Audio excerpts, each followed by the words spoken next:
এক গ্লাস মুগের ডাল দিয়ে আজকে বানিয়ে নিচ্ছি একটা দারুণ সুস্বাদু ও স্বাস্থ্যকর ব্রেকফাস্টের রেসিপি, যেটা বাচ্চাদের স্কুলের টিফিনেও আপনারা দিতে পারবেন। আর এই রেসিপিটা হয়ে যাবে অনেক কম সময়, সঙ্গে এই রেসিপিটা হবে একদমই নামমাত্র তেলে। এই রেসিপিটা বানানোর জন্য আমি প্রথমে এক গ্লাস মুগের ডাল এক গ্লাস জল দিয়ে ভিজিয়ে রাখলাম, এই ধরুন 10 মিনিট মতন। আর যতক্ষণ মুগের ডালটা ভিজছে ততক্ষণ আমি বানিয়ে নিচ্ছি একটা দারুণ স্বাদের চাটনির রেসিপি। এই চাটনির রেসিপিটা বানানোর জন্য আমি নিয়ে নিলাম 4 চা চামচ ঘরে পাতা টক দই, আর সেটাকে খুব ভালোভাবে ফেটিয়ে নিলাম।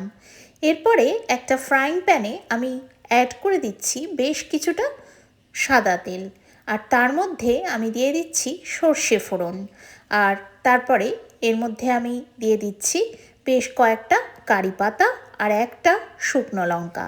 এইগুলোকে আমি টেম্পারিংয়ের জন্য ব্যবহার করছি।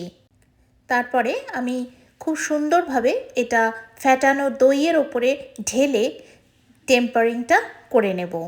আর তারপরে আমি এর মধ্যে দিয়ে দেব বেশ কিছুটা টমেটো কেচাপ, আর টমেটো কেচাপটা দিয়ে খুব ভালো করে মিক্সিং করে নেব। এই যে চাটনিটা বা ডিপিং সসটা, এটা একবার ঘরে বানিয়ে দেখবেন, ভীষণ ভালো লাগে খেতে। একদম যে কোনো খাবারের সাথেই আপনারা কিন্তু এই ডিপিং সসটা যদি নিয়ে নেন তাহলে কিন্তু হেভি লাগবে যে কোনো ইন্ডিয়ান ব্রেকফাস্ট খেতে। এরপরে দেখুন ডালটা 10 মিনিট পরে খুব সুন্দরভাবে কিন্তু ফুলে গেছে। আপনাদের কাছে যদি একদম টাইম না থাকে তাহলে গরম জল দিয়ে যদি ডালটা ভিজিয়ে রাখেন তাহলে 5 মিনিটেই কিন্তু এইরকম ডালটা খুব সুন্দরভাবে সোক হয়ে যাবে। তারপরে আমি ভালো করে ডালটাকে অনেকবার ধুয়ে নিলাম, ধুয়ে নিয়ে তারপরে জল ঝরিয়ে সেটা একটা মিক্সির মধ্যে দিয়ে দিলাম, আর তার মধ্যে দিলাম 1/2 ইঞ্চি আদা, 4-5 কোয়া রসুন, আর অল্প একটু হলুদ গুঁড়ো, আর 1/2 চামচ মতন গোটা সাদা জিরে। আর তারপরে সামান্য জল দিয়ে ভালো করে একটা পেস্ট তৈরি করে নেব। 1 গ্লাস মুগের ডালের জন্য আমার এখানে লেগেছে ওই 1 গ্লাসই জল এই বাটনাটা করার জন্য। তবে আমি রেকমেন্ড করব আপনারা যখন এই মুগের ডালের যে পেস্টটা সেটা যখন বানাবেন তখন প্রথমেই কিন্তু ওই 1 গ্লাস জল দিয়ে দেবেন না, প্রথমে 3/4 গ্লাস জল দেবেন, তারপরে এইভাবে ঢেলে নেবেন। দেখুন ঠিক টেক্সচারটা কিন্তু এই রকম হবে, যেরকম ইডলি ব্যাটারের টেক্সচার হয় ঠিক সেরকম একটা টেক্সচার হবে। তারপরে কিন্তু আপনারা যদি মনে হয় তাহলে অল্প অল্প করে জল দিতে পারেন। এবারে আমি এর মধ্যে দিয়ে দিচ্ছি আগের থাকতে গ্রেট করে রাখা গাজর, বেশ কিছুটা ধনেপাতা কুচি, আর তারপরে আমি এর মধ্যে দিচ্ছি একটা গোটা পেঁয়াজ চপ করে রাখা, আর 2-4টে কাঁচা লঙ্কা কুচি, স্বাদ মতন লবণ, আর তারপরে এই সমস্ত উপকরণগুলিকে আমি খুব ভালো করে মিক্সিং করে নিচ্ছি। আর আপনারা এখন দেখছেন প্রবাসের সৌমির রান্নাঘর, আমি সৌমি, কানাডার থেকে। এরপরে মিক্সিংটা করতে করতে আমার মনে হয়েছে যে এই মিক্সারটা একটু বেশি ঘন হয়ে গেছে, তাই জন্যে আমি অল্প একটু জল এর মধ্যে মিশিয়ে আবারও একটুখানি মিক্স করে নিচ্ছি। একদম ইডলি বানানোর যে টেক্সচারটা হয় ঠিক সেরকম টেক্সচারটা হবে এই ব্যাটারটার। এরপরে আবার ঢাকা দিয়ে আমি কিছুক্ষণ রেস্টিংয়ে রেখে দিলাম, আর ততক্ষণ আমি বানিয়ে নিচ্ছি একটা দারুণ সুন্দর প্রিপারেশান। তার জন্য আমি নিয়েছি একটা গোটা পেঁয়াজ চপ করা, অল্প একটু স্বাদ মতন লবণ, 1/2 চা চামচ চাট মশলা, অল্প একটুখানি ধনেপাতা কুচি, আর আমি এর মধ্যে দিয়ে দিয়েছি কাঁচা লঙ্কা কুচি, এই ধরুন 1 থেকে 2টো, আর তারপরে খুব সুন্দরভাবে মিক্স করে নিয়েছি, নিয়ে সাইডে রেখে দিয়েছি। এবারে আমার যে সুন্দর ডালের মিক্সটা সেটা কিন্তু খুব সুন্দরভাবে রেডি হয়ে গেছে। যদি আপনাদের মনে হয় যে এই সময় ব্যাটারটা আবারও একটু ঘন হয়ে গেছে তখন অল্প একটু জল আবারও মিশিয়ে নেবেন।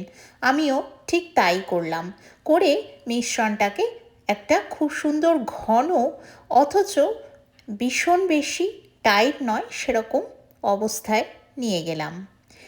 এরপরে আমি একটা ফ্রাইং প্যান খুব ভালো করে গরম করে নিয়েছি, আর তাতে ব্রাশ করে দিলাম খুবই কম তেল। আর তারপরে 1 হাতা মুগের ডালের যে ব্যাটারটা বানিয়ে রেখেছি সেটা নিয়ে এইভাবে স্প্রেড করে দিচ্ছি। আর তারপরে আমি এটা একটা কভার করে মিডিয়াম ফ্লেমে 2 মিনিট মতন রান্না করে নেব। আর তারপরে 2 মিনিট পরে আমি দেখব যে এই রকম ওপর দিকটা একটু শুকিয়ে গেছে। তখন আমি যে খুব চটপটা একটা মিক্স বানিয়ে রাখলাম সেটা এর ওপরে এইভাবে স্প্রেড করে দিচ্ছি। আর তারপরে আমি এর মধ্যে স্প্রেড করে দেব হচ্ছে খুবই অল্প তেল। এই ব্রাশের সাহায্যে এইভাবে আমি স্প্রেড করে দিচ্ছি তেলটা। খুবই সামান্য তেলে কিন্তু এটা তৈরি হচ্ছে, আশা করি এটা আপনারা খেয়াল করেছেন। এরপরে আমি আবারও ঢাকা দিয়ে আরও 1 মিনিট মতন এটা কুক করে নিলাম। তারপরে এটা যখন 1 মিনিট পরে রেডি হয়ে গেল তখন উল্টে দিলাম। উল্টে দিয়ে দেখুন কি সুন্দর কালার এসেছে, আর এত অপূর্ব টেস্টি খেতে হয় এগুলো। একবার কিন্তু অবশ্যই বাড়িতে বানিয়ে খাবেন। আর তারপরে কভার করে আবারও অপর পিঠটাকেও 2 মিনিটের জন্য কুক করে নিলাম। আর তারপরে এইভাবে সার্ভ করে দিলাম। এই দইয়ের যে চাটনিটা বানিয়ে রেখেছিলাম সেটার সাথে ডিপ করে খেতে যা অসম্ভব ভালো হয় এটা আপনাদেরকে আমি বলে বোঝাতে পারবো না। আর কিচ্ছুই দরকার নেই এটা বানানোর জন্য। মাত্র 1 কাপ বা 1 বাটি বা 1 গ্লাস মুগ ডাল যদি আপনার কাছে থাকে তাহলেই কিন্তু খুব সহজেই এই রেসিপিটা বানিয়ে নিতে পারেন, তাই না? বাচ্চাদের স্কুলের টিফিন হোক বা সকালের ব্রেকফাস্ট হোক বা অফিসের লাঞ্চ বক্সই হোক, সব কিছুর জন্যেই কিন্তু এই রেসিপিটা একদমই পারফেক্ট। আজকের রেসিপিটা কেমন লাগলো আমাকে কিন্তু কমেন্টে জানাতে ভুলবেন না।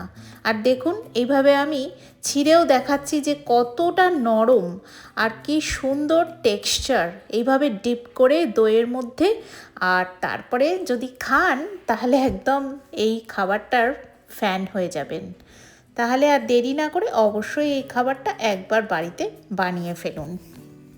আজকে চ্যানেলে নতুন হলে চ্যানেলটি সাবস্ক্রাইব করে বেল নোটিফিকেশান প্রেস করে আর অল করে রাখবেন। তাহলে যখনই আমি এরকম দারুণ দারুণ রেসিপি শেয়ার করব আপনি সঙ্গে সঙ্গে নোটিফিকেশান পেয়ে দেখে নিতে পারবেন। আর ভালো লাগলে তো অবশ্যই লাইক আর শেয়ার করতে পারেন নিজেদের বন্ধুবান্ধব আর আত্মীয় স্বজনের মধ্যে। আজকের ভিডিও তাহলে বন্ধুরা এই অবধি। আপনারা সকলেই ভীষণ ভালো থাকবেন, সুস্থ থাকবেন, সুন্দর থাকবেন, সকলকে নিয়ে অনেক আনন্দে থাকবেন। দেখতে থাকবেন আমার চ্যানেল প্রবাসী সৌমির রান্নাঘর, যেখানে স্বাদ ও স্বাস্থ্য খুব সুন্দরভাবে মিশে যায়। Thank you once again for watching.